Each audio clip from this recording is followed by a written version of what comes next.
espero que se escuche bien. Primero que nada, muchas gracias a todos por acompañarnos esta noche, y quiero agradecerle a Vanessa y a Kiara por la invitación. Como ya les dijo, pues mi presentación hoy se llama Aguas colonizadas, la producción del agua en Puerto Rico. Mi propósito es presentar dos proposiciones básicas, y en base a esta se va a desarrollar la presentación de hoy. La primera proposición asevera que en Puerto Rico el agua, particularmente el agua potable, es producida como mercancía, como un bien material en términos de la lógica abstracta de su valor de cambio en el mercado capitalista. La segunda proposición es que esa producción del agua, y ahorita les explico a qué me refiero con eso de la producción del agua, es también colonial. Pues se trata de aguas colonizadas y sujetas a la administración colonial, y con esto, y en el caso de después de la guerra hispanoamericana de 1898, a las dinámicas de las relaciones coloniales entre Puerto Rico y Estados Unidos.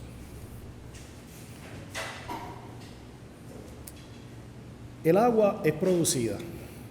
La noción de la producción del agua, la alteración del agua obtenida de la naturaleza, parecería absurdo en la medida en que el agua pareciera ser, como algo natural, precisamente algo que ni es ni podría ser producida socialmente. Pero en efecto, el agua sí es producida. En la medida en que la actividad antropogénica o la actividad humana la transforma constantemente. Directa o indirectamente y de muchas formas alrededor de todo el planeta. En el planeta, sobre todo hoy que se habla por ahí del antropoceno, casi no hay ninguna cuenca hidrográfica, evento o proceso hidrológico, cuerpo o flujo de agua que no haya sido de alguna manera intervenida, modificada o usada por los humanos. En ese sentido, producida socialmente.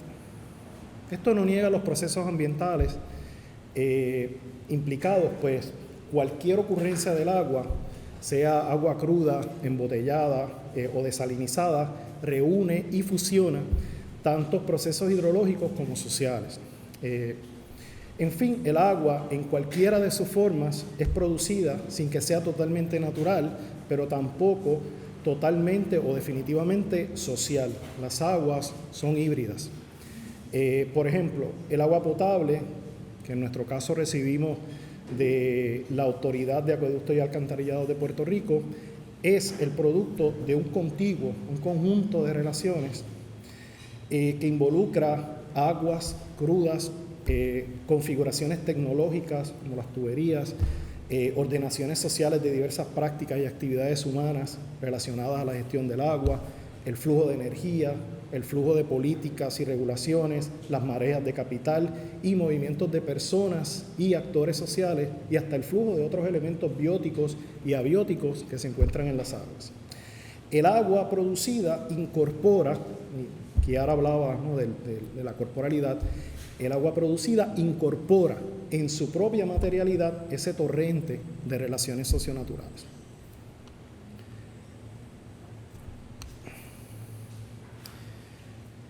Mi punto de partida es lo que el geógrafo Neil Smith llama o definió como la producción de la naturaleza. Es un concepto que afirma que los seres humanos no solo nos adaptamos al medio ambiente, sino que lo humanizamos, lo hacemos nuestro habitándolo y modificándolo. Esa alteración del mundo es lo que Paulo Freire llamó la humanización del mundo. Es la saturación del medio ambiente con nuestra presencia, cuando lo estampamos con la huella de nuestras actividades. En ocasiones, esa humanización de la naturaleza no requiere una alteración mayor o recóndita de la naturaleza. Paulo Freire usaba el ejemplo de una pluma, de un ave que si se recoge y se coloca en un sombrero, pues ya se convierte en algo estético. Así que ya no es la misma pluma, en ese sentido es saturada con la actividad humana. Pero muchas veces la alteración sí es más significativa y es lo que el filósofo Enrique Dussel llama la transformación de la naturaleza. En efecto, esa producción de la naturaleza no es simple y superficial, es, como explica él, una transformación en su sentido fuerte, una que requiere cambiar la forma natural de las cosas reales, como el agua, y sin un valor inherente en un objeto valioso o útil. Es decir, esa transformación de la naturaleza mediante el trabajo produce valores de uso. Hoy es la producción capitalista de la naturaleza la que impone las formas en que nos relacionamos con la naturaleza o el medio ambiente y lo modificamos.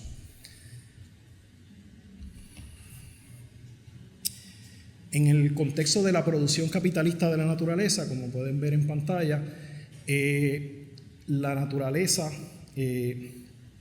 es subsumida o integrada, alterada, capitalizada, circulada, intercambiada y consumida material e ideológicamente como un bien material en términos, como les había dicho anteriormente, de la lógica abstracta de su valor de cambio en el mercado capitalista, es decir, al servicio de la acumulación de capital.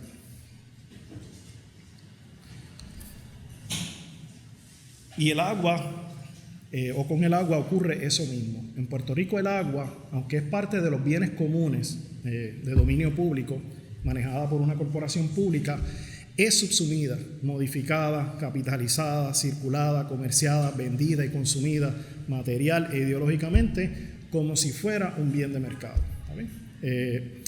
El agua, y repito, aunque es administrada como un bien público, por ser un bien común, jurídicamente hablando, es manipulada como mercancía. La Autoridad de Acueductos y Alcantarillado, de hecho, dice, si entra a su propia página, y reporta que produce anualmente un promedio aproximado de 40 millones de galones diarios de agua potable, y recolecta y trata, que es lamentable, solo cerca de 200 millones de galones de aguas usadas. Deberían quizás tratar más, ¿no? El agua es producida transformada mediante un proceso de potabilización o purificación que incluye 7 pasos. No son los mismos que pueden ver allí, pero más o menos. En el caso de Puerto Rico, pues se toman las aguas crudas de la naturaleza. Esas aguas pasan por un proceso de aireación, de aplicación de productos químicos, de sedimentación, de filtración, de desinfección y distribución. Ese es el proceso básico de la producción del agua, pero la producción del agua, como la producción de cualquier otro bien o recurso, también ocurre en relación con su distribución, su intercambio y su consumo. Es todo parte de lo que, citando a Enrique Dussel, llamaríamos, o podríamos llamar, el círculo poético del agua. ¿Vale? Así que por eso, como decía Marx, la producción es simultáneamente circulación, distribución y consumo, y por ahí debemos añadir también el asunto de la reproducción social, como ha argumentado la feminista por muchísimo tiempo. Así que por eso he indicado anteriormente que el agua es producible. El círculo poético del agua depende de la concepción del agua como recurso. La Autoridad de Acueductos y Alcantarillado, de hecho, presupone, como muchas personas, que el agua no es más que un recurso natural utilizable.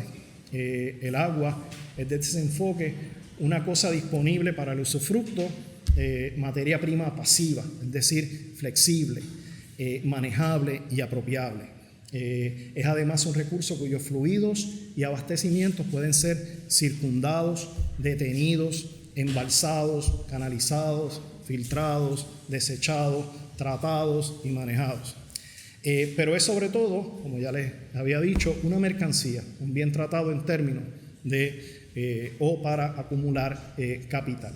En efecto, la Autoridad de Acueductos y Alcantarillado le ha asignado al agua la identidad de un bien o una mercancía y como tal comercializable, mercadeable, disciplinada, manejable, esencializada, simplificada y dicotomizada. De hecho, la Autoridad de Acueducto y Alcantarillado reproduce la preocupación innata del capital con el valor monetario del agua. Para eso, la autoridad utiliza una estructura tarifaria compuesta por la combinación de un cargo base y un cargo por consumo. Si ustedes ven el recibo que les llega, lo pueden ver allí. Y claro, eso también está distribuido en bloques según el tipo de cliente, si es residencial, comercial o gobierno, y el diámetro de su contador. Por ejemplo, para un cliente residencial, la mayoría de nosotros aquí, una pulgada de agua tiene un precio de $40.25 y pagaría $25.87 por el alcantarillado, para un total de $66.12. Obviamente consumimos mucho más que una pulgada cúbica de agua y a su vez por el consumo la autoridad y a nivel residencial usa tres bloques distintos: mayor o entre 10 a 15 metros cúbicos, el segundo bloque es de 15 a 25 metros cúbicos y el tercero más de 25 metros cúbicos. En una residencia, en el segundo bloque de consumo, que les dije era entre 15 a 25 metros cúbicos, se pagarían, por ejemplo, $3.20 de agua y $2.78 de alcantarillado, para un total de $5.98 más lo que les mencioné anteriormente. Los cargos para el comercio, la industria y el gobierno pues son distintos. Esencialmente, la corporación pública cobra por la cantidad de agua potable que provee y por su distribución mediante el sistema de alcantarillado. Claro, la autoridad también cobra por otros servicios, como sabemos, servicios de conexión y desconexión, sistemas contra incendios, acometidos, contrastaciones y bocas de incendio.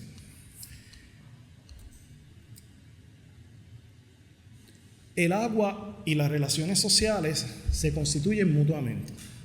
Muchas veces tendemos a pensar en términos de la dualidad humano-naturaleza y vemos el agua como algo que pertenece a la naturaleza y lo social aparte, pero aquí estoy planteando que ese no es el caso. De hecho, se constituyen mutuamente. La producción del agua afecta a las relaciones sociales y su estructuración o configuración, las que a su vez afectan las subsiguientes producciones de agua. Eso significa que toda producción de agua siempre es precedida por o implica una estructuración social, una configuración dada de relaciones sociales, y en la medida en que estas son relaciones de poder, el ejercicio de poder.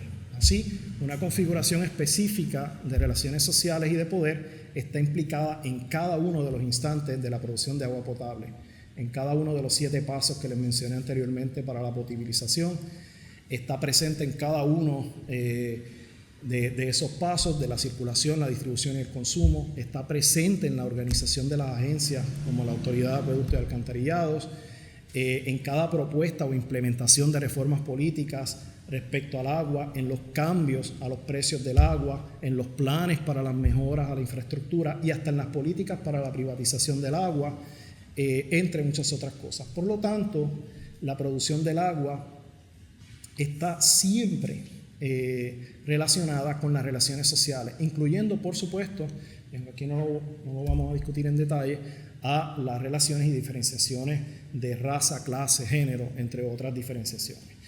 Por supuesto, en el caso de Puerto Rico, que es el segundo punto que me interesa cubrir hoy, implica también o involucra las relaciones y diferenciaciones entre colonizadores y colonizados. Las relaciones sociales coloniales, las que afectan y son afectadas por la producción del agua. Es decir, o es por esto que en vez de hablar del ciclo hidrológico, es preferible hablar del ciclo hidrosocial, que es eso, que una representación gráfica que ven allí.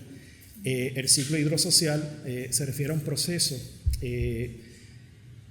socionatural o socioecológico por el cual el agua y la sociedad se hacen y rehacen mutuamente en el tiempo y el espacio, o el tiempo-espacio o el espacio-tiempo, como dicen otros por ahí. Esto implica que la gestión del agua tiene efectos en la organización y estructuración social, lo que a su vez afecta la gestión y producción del agua, lo que da forma a nuevas formas de organización social. Es en ese sentido un proceso cíclico, al igual que el ciclo hidrológico. Implica además que el agua y la sociedad están relacionadas intrínsecamente, son partes de un mismo todo.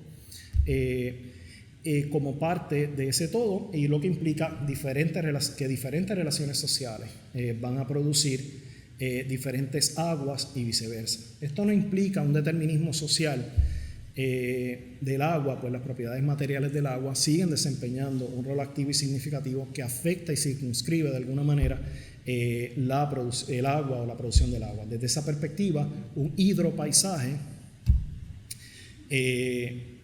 a pesar de ser un producto social o una construcción social, y al igual que el ciclo hidrosocial, es un híbrido de lo social y lo natural, como pueden ver allí en esa imagen.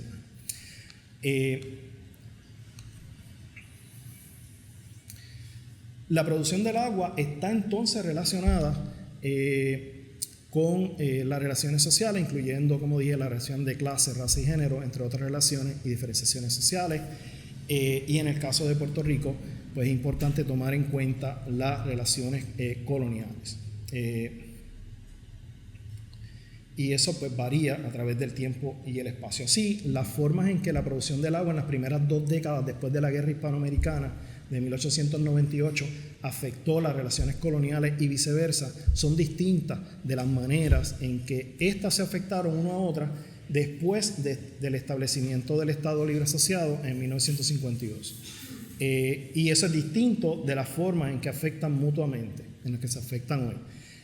Se requiere entonces un acercamiento histórico, y este análisis histórico y social, por supuesto, va más allá de mis propósitos hoy, estaríamos aquí mucho tiempo, pero sí les voy a mencionar algunas observaciones sobre esa historia que pueden ver allí en pantalla. Lo que quiero hacer aquí es ver cada una de esas columnas, es un momento en que hubo un cambio en las relaciones coloniales entre Puerto Rico y Estados Unidos, y decir algunas cosas que cambiaron con respecto a la gestión del agua en ese momento.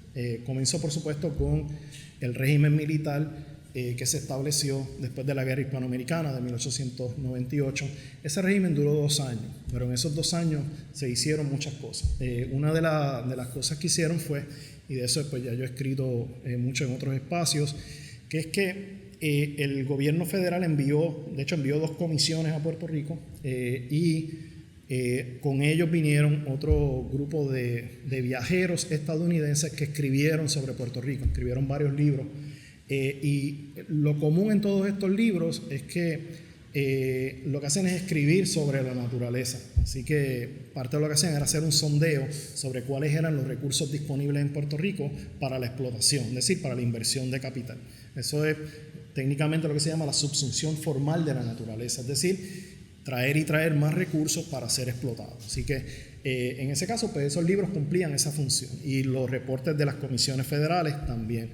Y por supuesto, en base a esa información, comienzan a producir una infraestructura o alterar las condiciones de producción que fuesen favorables para la producción capitalista de esa época. Por supuesto, los estadounidenses de aquella época pues veían a Puerto Rico como una colonia agrícola. Así que, como ustedes saben de esa historia, pues lo que triunfó en ese momento fue la producción de azúcar o de la caña de azúcar. El café fue desplazado y el tabaco se quedó, pero no fue muy exitoso tampoco. Así que esa es la época donde crece la industria azucarera en Puerto Rico. Así que mucha de la infraestructura que se produjo se hizo en beneficio, ¿no?, del crecimiento de esa industria en ese entonces. En ese momento Puerto Rico es una colonia clásica, en el sentido de que hay un régimen militar que está administrando la colonia. Así que Puerto Rico en ese momento era parte del imperio directo estadounidense, ¿vale? Pero como les dije, eso duró 2 años, y entonces se dieron los casos insulares, y se firmó la ley Fora, que es de 1900, segunda columna allí. Esa ley estableció el gobierno civil en Puerto Rico. Los casos insulares definieron a Puerto Rico como un territorio no incorporado, eufemismo para colonia, pero bueno. Puerto Rico seguía siendo parte del imperio directo estadounidense como quiera, a pesar de que tenía un gobierno civil. Recuerden que ese gobierno civil, solamente el gobernador como quiera era seleccionado por el presidente de los Estados Unidos, y la participación de los locales era bien reducida o muy poca. Así que, claro, lo que no se habla mucho de la ley Foraker es algo, parrafito que dice que el gobierno de los Estados Unidos le cede al gobierno civil el manejo de los recursos sobre los que el Estado federal tenía titularidad como consecuencia del Tratado de París. Así que le está diciendo, es nuestro, pero tú manéjalos ahí, el gobierno civil, en lo que otra cosa ocurre.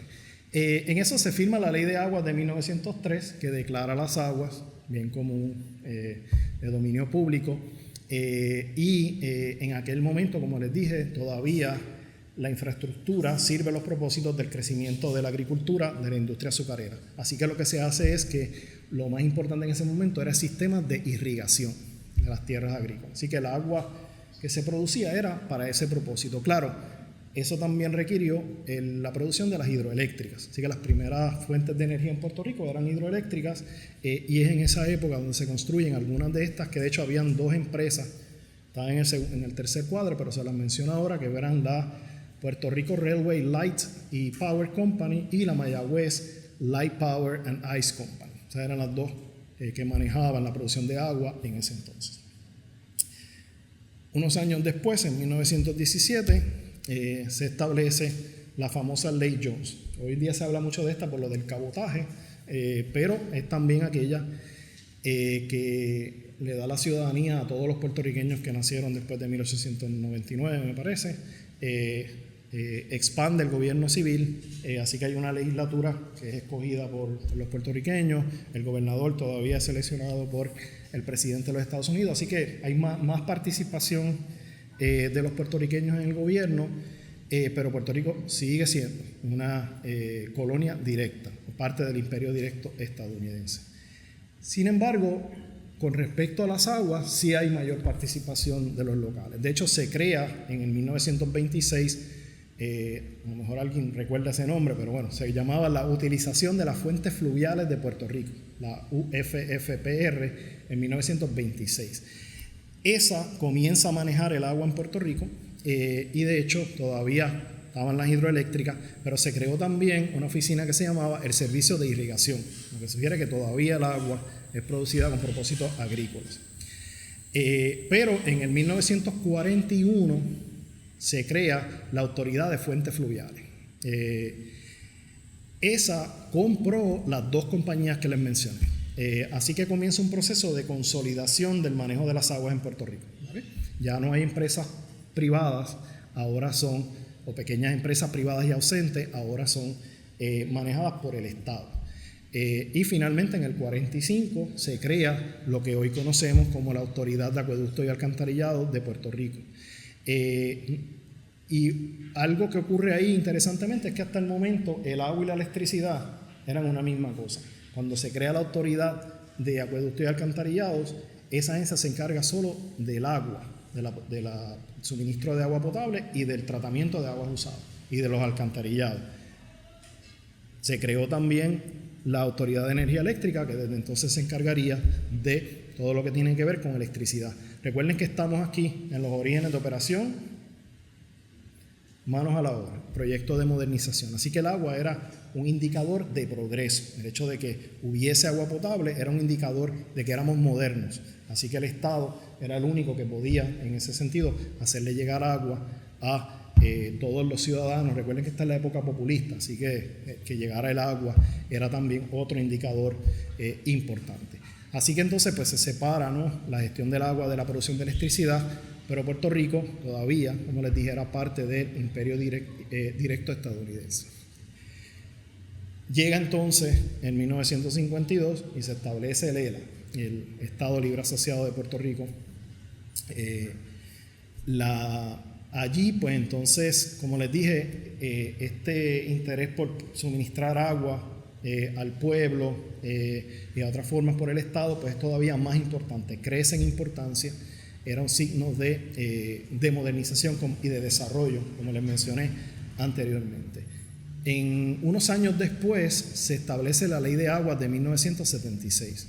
Esa ley lo que hace es, entre comillas, nacionalizar las aguas. En otras palabras, le da toda la titularidad de esto y convierte en un recurso del pueblo de Puerto Rico para el pueblo de Puerto Rico. ¿Está bien? Todo esto entre comillas. Así que entonces esa ley de agua pues, es importante en ese sentido porque ratifica esa tendencia que les venía diciendo, donde es el Estado el que comienza a controlar o a monopolizar toda la producción de agua potable en Puerto Rico. El agua era de dominio público, un bien común. Eso también lo establece la ley de aguas de 1976. En esa época, y ahorita les voy a expandir un poquito más sobre ese paradigma, pero lo que predomina es el paradigma hidrológico, estatista e ingenieril, ¿está bien? Por así decirlo. Es decir, el Estado maneja las aguas esas aguas son manejadas desde el punto de vista de la ingeniería hidráulica, ¿está bien? Así que entonces también por ahí pues hay un énfasis en la planificación estatal. La planificación como una práctica gubernamental es importante en este momento. Así que el agua potable para todos, y cuando digo para todos, porque no solamente era para los ciudadanos, sino para la industria. Ya recuerden que ya Puerto Rico en esta época también comienza un proceso de industrialización, así que las aguas no solamente era para irrigación ahora, sino que es también para la producción de bienes. Recuerden que el agua es utilizada de muchísimas formas en todos los procesos de producción, ¿vale? Así que entonces el otro punto interesante allí, el penúltimo punto allí, es que el agua entonces es gobernada o manejada desde el punto de vista de dos jurisdicciones, la federal y la local, que se cruzan, y eso por supuesto es otro indicador de relaciones coloniales, porque en todo caso la legislación local, aunque nunca han intervenido muchísimo, está subordinada a la jurisdicción federal. Así que ahí esa disparidad colonial está presente allí. A principios del nuevo siglo, también ya ese paradigma comienza a ser dejado a favor de un nuevo paradigma que todavía estamos en esa transición y hay que ver qué pasa, todavía no podemos predecirlo, pero ya se dieron dos intentos de privatización de la Autoridad de Acueductos y Alcantarillados en el 2002, me parece que fue por ahí. Primero se le dio a Veolia, una empresa yo creo que francesa, y fracasó, y entonces se le dio a Suez, que es una empresa estadounidense. Tampoco funcionó y el gobierno decidió entonces retomar el manejo de las aguas. Y ahí ya estamos, por eso pongo allí la Junta de Control Fiscal con signo de pregunta, porque hay que ver qué pasa, pero sabemos que la Junta de Control Fiscal está a favor de políticas neoliberales, políticas de austeridad y políticas de privatización. Así que es de esperarse que la Junta de Control Fiscal favorezca en algún momento la privatización de esa corporación pública. Así que estamos en el momento de las políticas neoliberales y de esos procesos que algunos llaman acumulación por desposesión. Es decir, el capital, no sé si usted lo ha pensado así, pero la cantidad de riqueza que se produce hoy día si usted la acumula toda, es en trillones de dólares, o sea que es una cantidad inmensa. Ese capital se tiene que reinvertir. El problema es que no hay muchas cosas en que invertir ya. Así que entonces, pues tienen que ir tomando aquellas cosas que no han sido capitalizadas para seguir el crecimiento. Un crecimiento bueno para el capital es de un 3%. Así que entonces, pues toda aquella cosa que todavía no es de las empresas privadas comienza a ser incorporado. ¿Está bien? Así que entonces, pues de esperar qué es lo que ha ocurrido, por ejemplo, en aquellos países que alguna vez fueron comunistas, cuando dejan de serlo, la empresa llega, adoptan todos esos bienes públicos y ahí pues se abre un nuevo mercado. En Puerto Rico también ha pasado. Ustedes saben que se vendió la Telefónica, como les dije, se intentó privatizar la Autoridad de Acueductos y Alcantarillados. Algunos de los servicios de la Autoridad de Energía Eléctrica se privatizaron y son manejados por Luma. Y también están las alianzas público-privadas, como las autopistas, los aeropuertos y alguna otra que se está planificando por ahí. Así que entonces todo eso es una forma de acumulación por desposesión, ¿sabes? Por supuesto, el otro fenómeno que es típico de nuestro momento histórico es lo que se llama la subsunción real del agua. Había mencionado la subsunción formal, es decir, que los recursos son integrados para ser explotados a los circuitos del capital. La subsunción real significa que el agua misma se convierte en capital. por así decirlo. Es decir, entre a la página de la Autoridad de Acueducto y Alcantarillado y busque los reportes financieros. Así que el agua es tratada como si fuese una cosa financiera, acciones y toda esa agua embalsada en lugares es tratada como acciones en las especulaciones potenciales de desarrollo eventualmente. Así que ahí está esa transición. Aquí se los pongo más claro para que vean la diferencia entre los dos paradigmas. El primero, pues nada, se pensaba que la gestión del agua, es decir, cómo se comprendía el ciclo hidrológico y cómo se manejaba, pues era algo que era responsabilidad de las agencias estatales.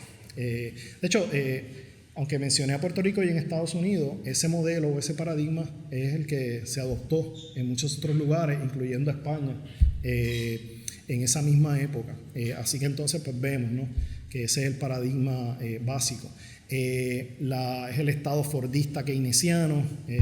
Ustedes saben que el fordismo es la línea de ensamblaje, ¿no? Los sociólogos le llamamos la McDonaldización de la sociedad, pero otros le llaman el fordismo, y la economía de Keynes o el keynesianismo, ¿no?, que está fundamentada en esta idea de la planificación estatal.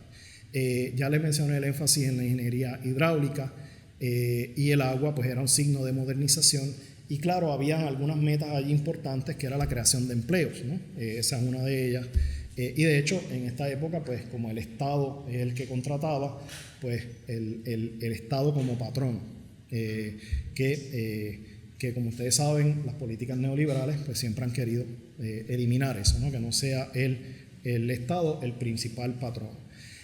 Así que entonces la creación de empleos también es la demanda de bienes de inversión por parte del sector privado, y proporcionar agua como bienes de capital o de producción y bienes de consumo a un precio subsidiado, ¿no? Eso es lo que permite, ¿no?, la existencia de la Autoridad de Acueducto y Alcantarillado, es que esencialmente es un bien subsidiado por el Estado, ¿no? Si no, sería muchísimo más caro, ¿no? Y ustedes saben, por ejemplo, en el caso de la electricidad, ¿qué ha estado ocurriendo? Esa privatización ha implicado que el precio aumenta. Así que es de esperarse que si ocurriera lo mismo con el agua, probablemente ocurriría lo mismo. El paradigma neoliberal pues rechaza la provisión estatal del agua, porque la caracteriza como derrochadora, ineficiente y subóptima. La autoridad no ayuda mucho porque en efecto mucha del agua potable que se pierde en las tuberías mismas. Así que entonces ese es un problema que hay que atender. Elogia, de hecho, no solamente rechaza la gestión estatal, sino que también rechaza la gestión comunitaria o cualquier otra alternativa para el manejo de las aguas, incluyendo asociaciones de agua, el manejo comunitario de acueductos, las cooperativas, entre otras formas de organizar la producción del agua. Así que elogia la gestión y provisión privada del agua como la solución óptima al problema del agua, ¿no? Y enfatiza, por supuesto, cosas que usualmente hablan las corporaciones, como el asunto de la productividad, la eficiencia y la competitividad. Así que adopta el modelo corporativo para la gestión del agua.